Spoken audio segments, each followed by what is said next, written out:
Yo, what up YouTube? So yes, this is actually a physical video I'm doing.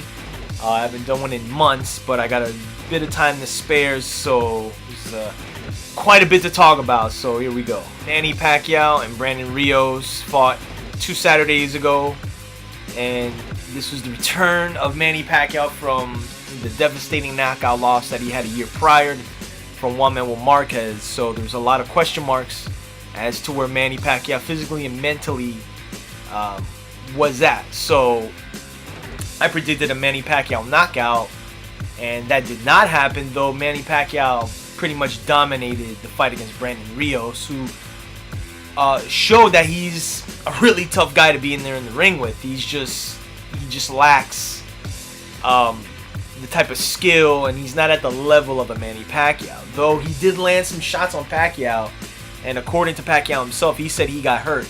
I believe in the 5th round, he got hit with a solid shot.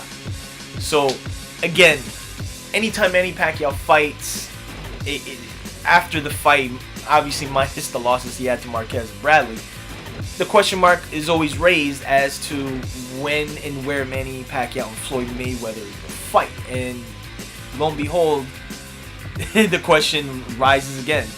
But I think it's still a little too soon. I think this was a fight for Manny Pacquiao to showcase that he still has it.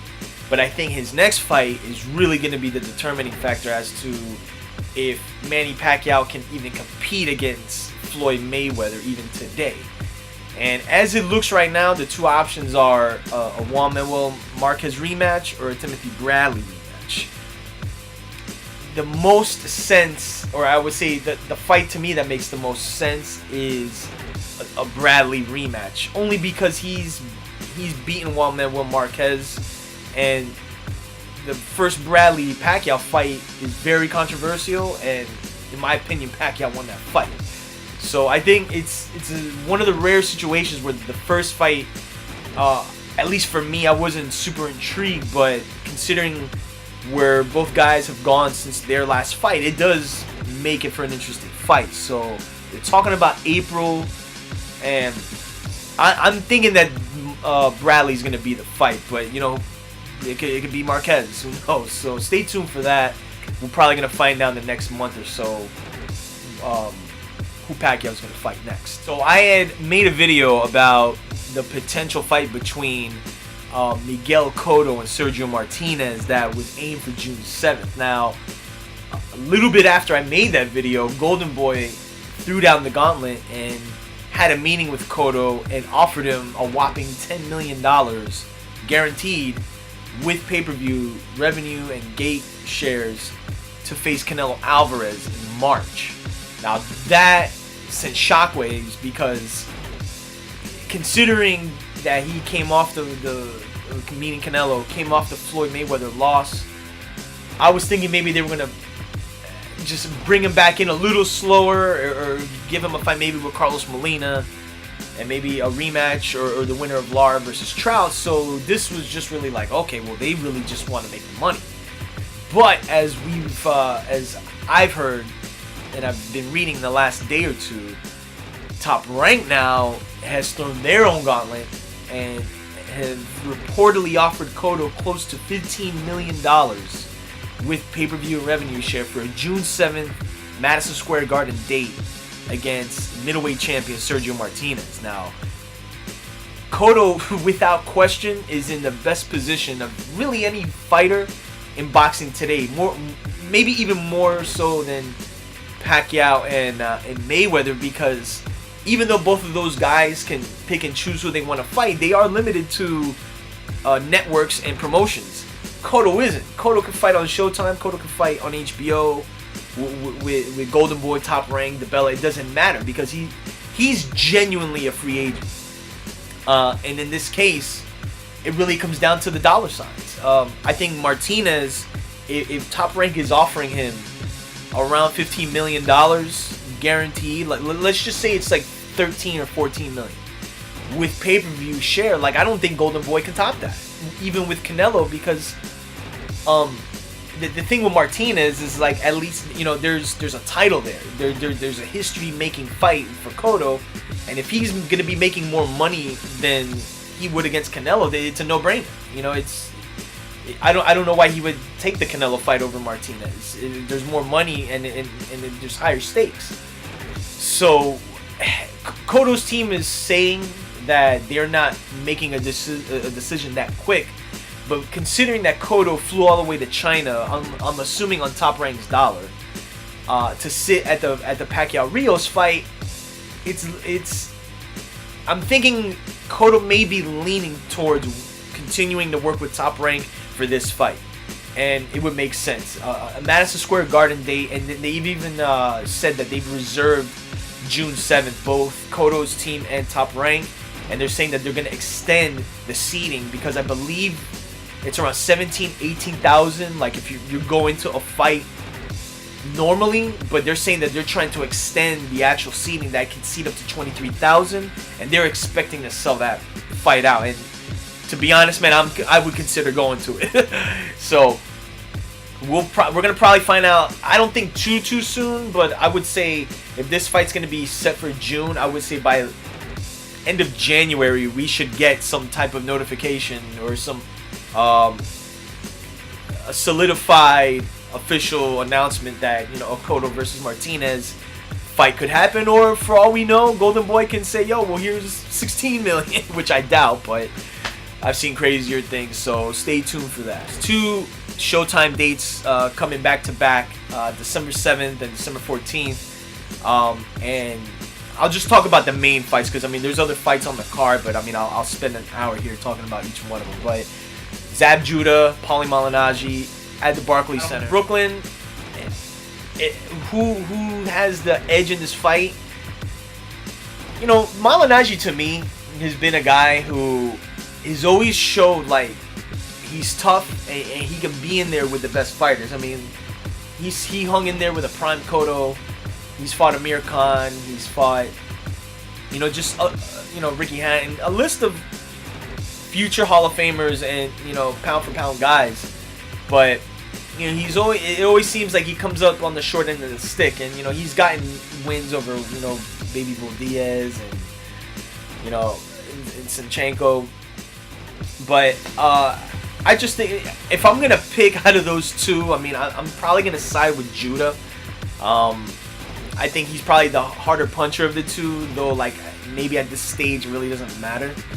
But it's weird, man. It's a kind of a toss-up fight. I'm not, like, super intrigued about it, but, I mean, I'll probably catch the download the following morning. The fight I'm very intrigued with is the December 14th.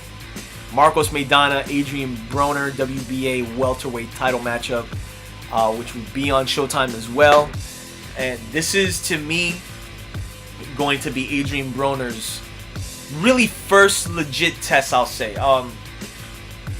Fights such as the one he had with Malignaggi and DeMarco and even Ponce de Leon. I mean, these are probably his 3 notable wins. But Marcos Maidana is a legit puncher, a legit welterweight.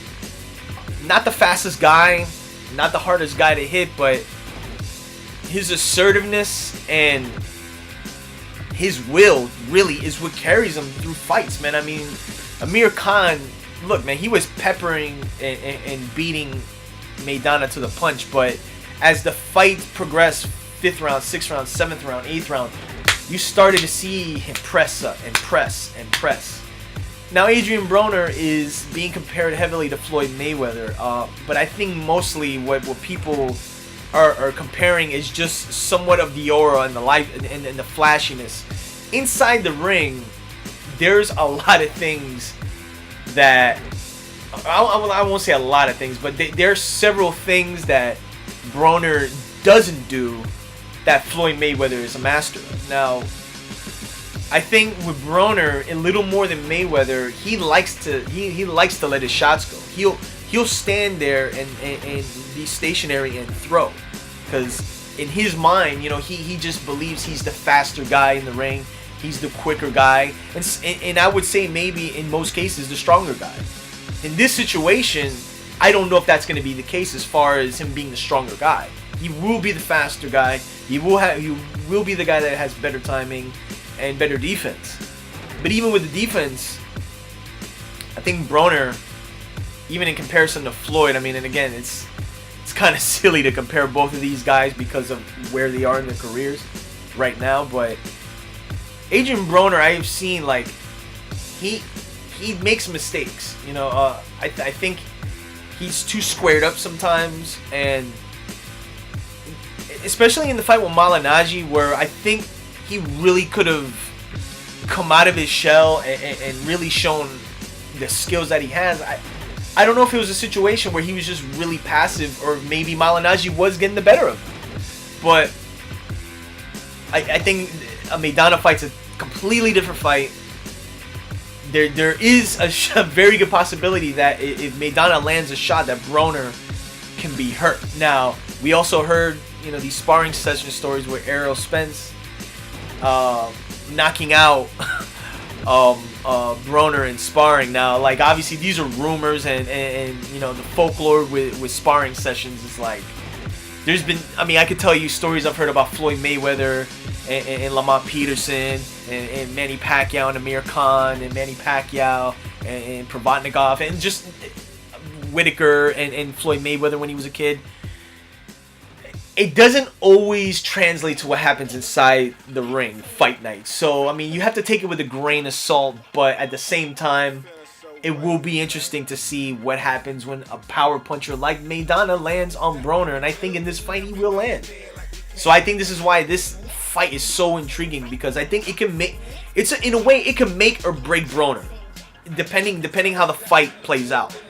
So I'm gonna say Broner is gonna win this fight, just because, like, even though I don't like his attitude, like, I see what he does in the ring.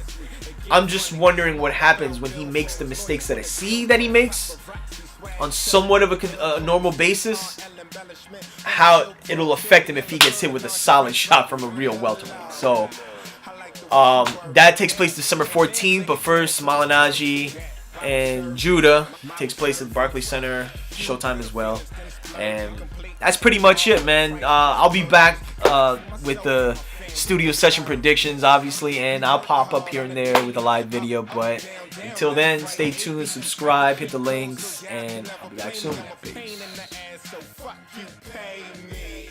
Step in the building and everybody's there like we came with a million. Lincoln, Hamilton, Franklin, Jackson. Lincoln, Hamilton, Franklin, Jackson. Every time we step in the building and everybody's there like we came with a million.